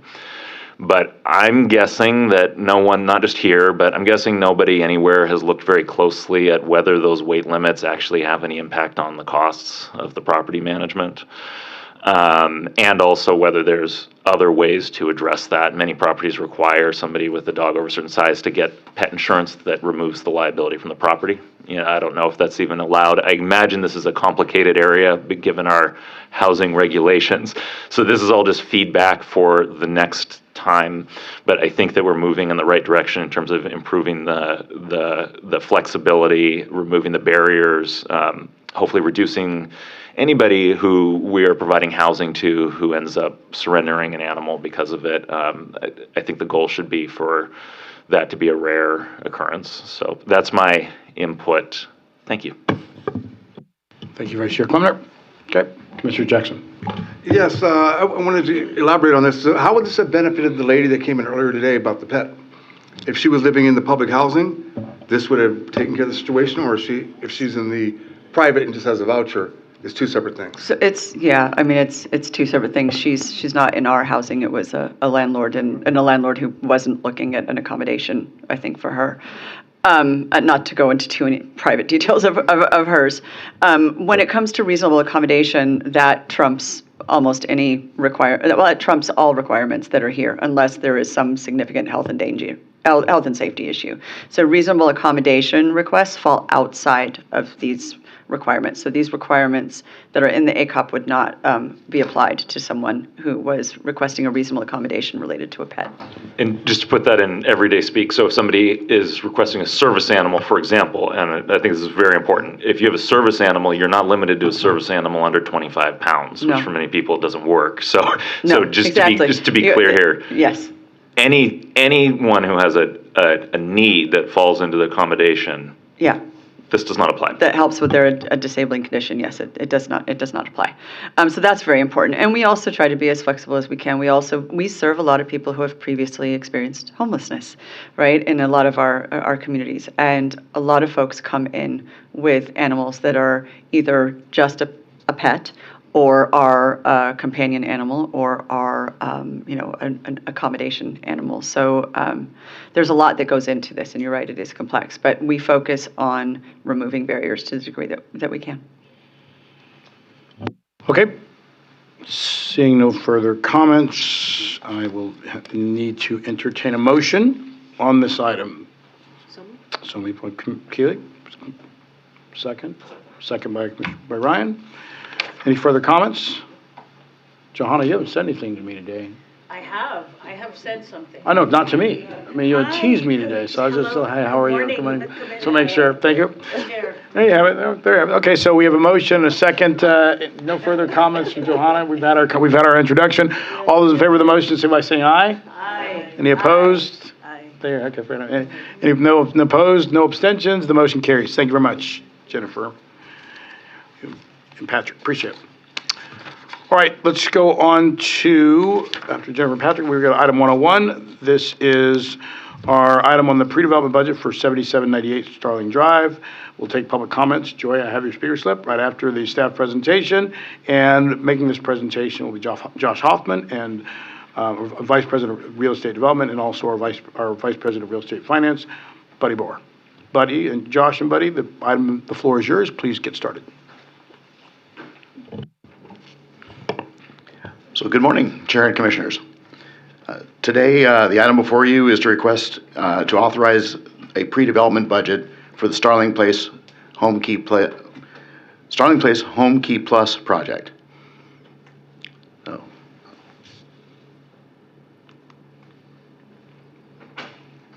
on April 25th of this year, the board approved the execution of a purchase and sales agreement, a due diligence budget, and the submission of a Housing and Community Development Home Key Plus application for the property at 7798 Starling Drive.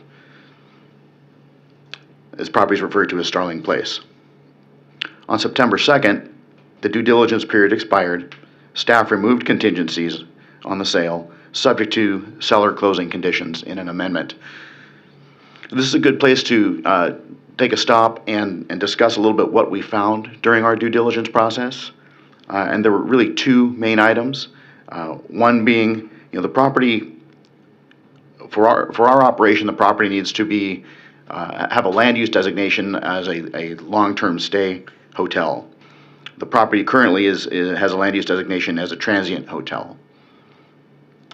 The second item was, of the 25 one-bedroom units that are physically present in the hotel property, 17 are unpermitted and not reflected in the plans. So seller is conditioned through an amendment to the purchase and sales agreement to change the approved use to a long-term stay use and obtain the necessary permits and make the required upgrades to the units prior to the close of escrow. If the seller defaults, the Housing Commission can terminate the deal, recover all of our deposits, and be compensated by the seller for all verified third-party costs incurred during our due diligence process. So with that background, the acquisition closing date is subject to the release of the California Department of Housing Community Development Home Key Award, but the current estimate for close is February of next year, 2026, with an option to extend up to November of 2026.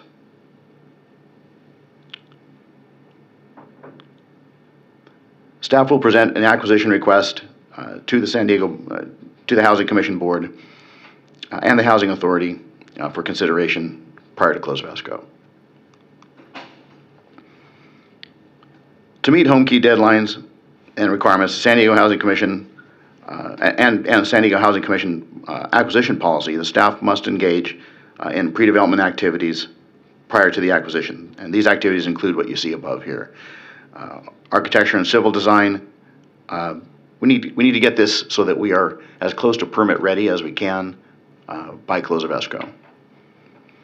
So associated permitting fees, third-party construction cost estimates, tenant interviews, and relocation study.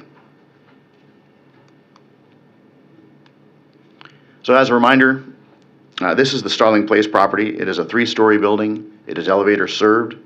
It's located in the Serra Mesa neighborhood, Council District 7, and County Supervisorial District 4. It's currently 90 units. We anticipate when we are completed with the rehab, it will be 82 units. There are 64 parking spaces. It's located on just under an acre, and it's about 40,000 square feet in size.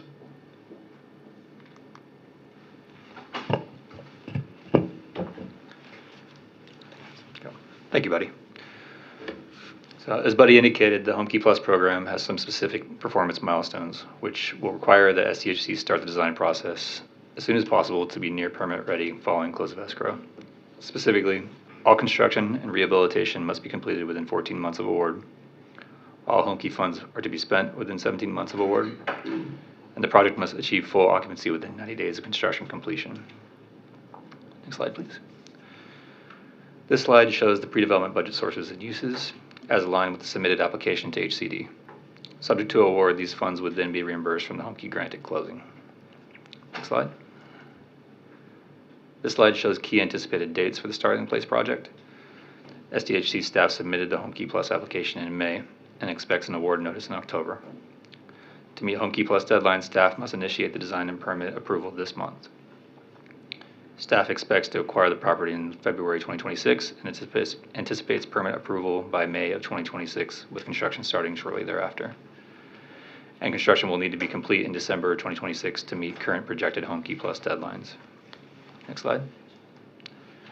Staff recommends that the board take the actions detailed in the staff report and as shown on this slide. Next slide. This concludes staff's presentation, and we are happy to answer any questions you may have. All right, thank you very much. Thank you very much, Buddy and Josh. We have one speaker slip, Joyce Sunyata, on this item 101.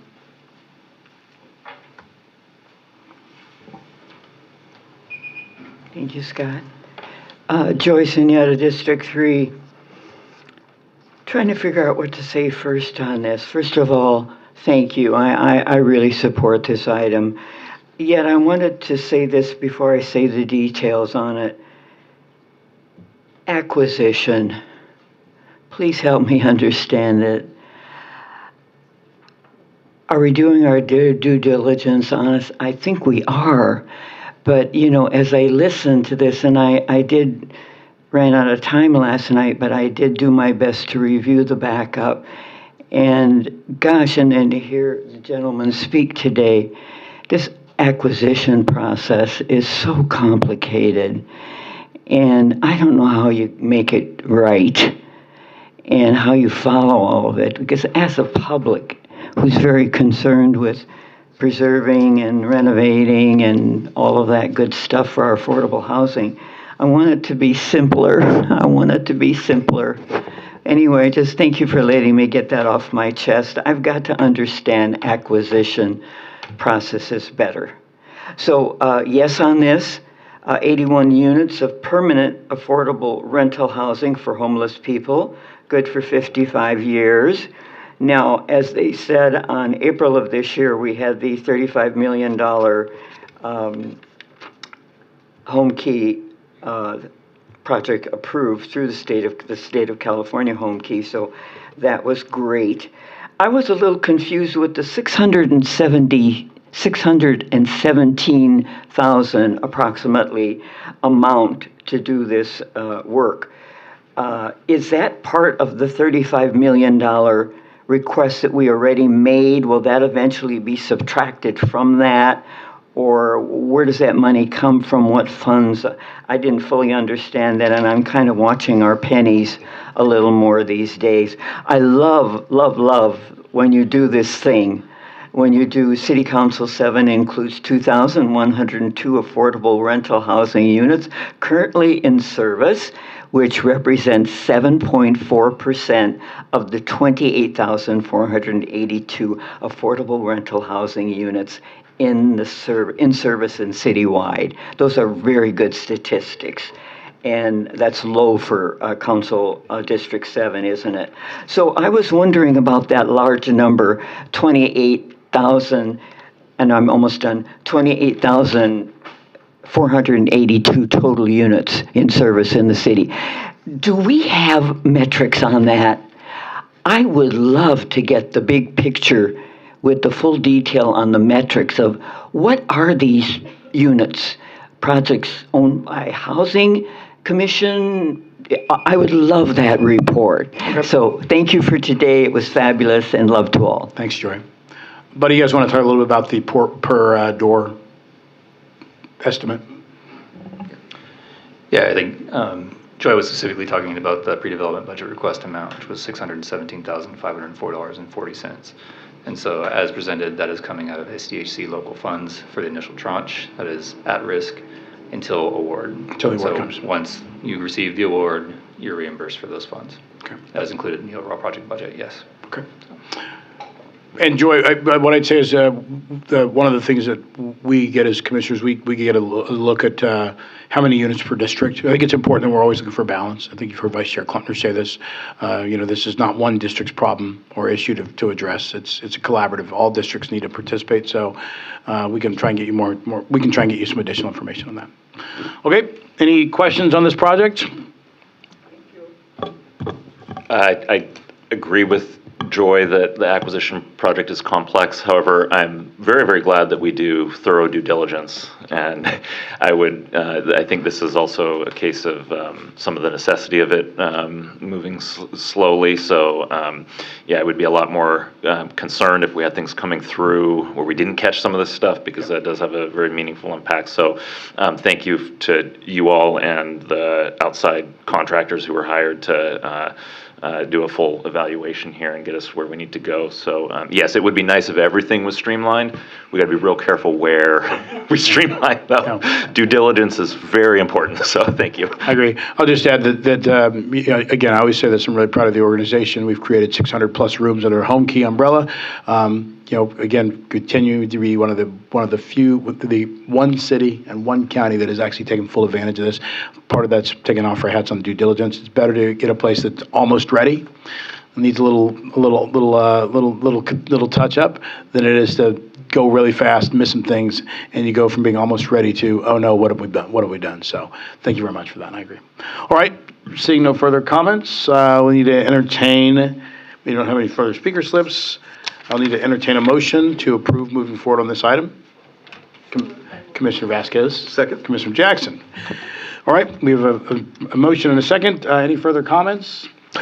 Seeing none, all those in favor of the motion, signify by saying aye. Aye. Any opposed? No abstentions. The motion carries unanimously.